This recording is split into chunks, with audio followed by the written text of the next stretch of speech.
in a more advanced level, this is how you actually can build out dynamic training cycles using different bars, is by knowing what the bar.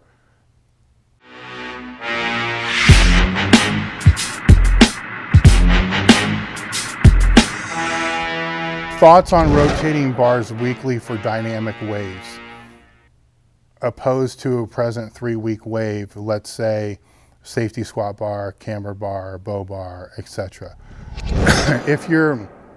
Here's the thing that's kind of confusing to me, is you're saying it's a dynamic wave, which is going to tell me it's going to be like 3 to 5 weeks, typically not any longer than that. And now you want to change the bar every week in that 3 to 5 weeks. That becomes a little troublesome because the percentage, you're waiving a percent when you do this, regardless of what it is. I mean, people use different percents. Louis will use some, I mean, I've seen all different types of percents.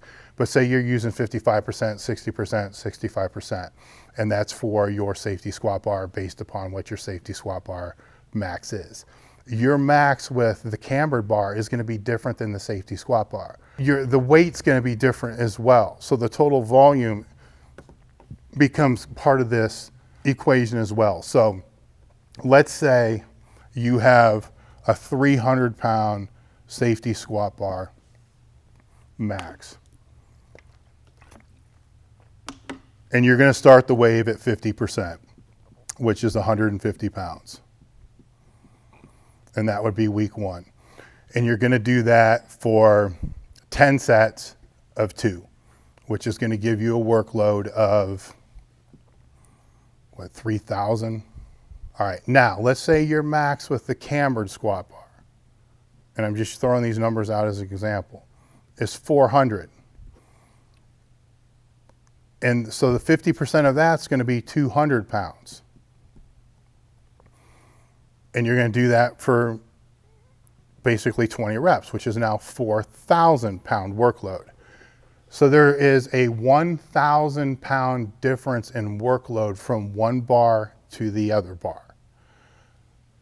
Now, when you start talking about using the safety squat bar for week 1 and the cambered squat bar for week 2, and you're going to go from a 50% to a 55%, I think you can begin to see where the wave starts to become a little fucked up, because the workload is completely changed, because the difference in the total weight lifted for the training session is skewed, and it's no longer following any type of wave. I'm trying to break this down in the easiest way possible. This is the benefit actually of using different bars for different waves. So you could use a safety squat bar for a 3-week wave, and then go into a cambered squat bar for a 3-week wave, and use exactly the same percents, but the workload over the 3-week wave changes tremendously because your max for each bar changes tremendously. So this is how, in a more advanced level, this is how you actually can build out dynamic training cycles using different bars, is by knowing what the bar max and percentages is based upon the workload, and be able to run it that way, which opens up a whole lot of interesting opportunities when it comes to programming.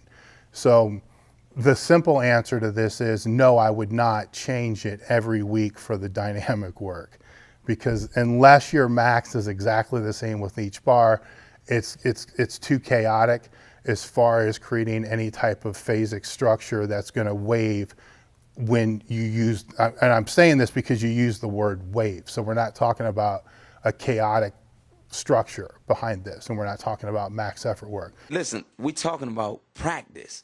We're talking about a dynamic wave. So now changing, and I could be, you could have meant what I'm saying is switching the bar, every 3 weeks or with every wave. That I'm all for. That can have some very cool programming implications. But when it's every week, then no, I would not be a fan of that.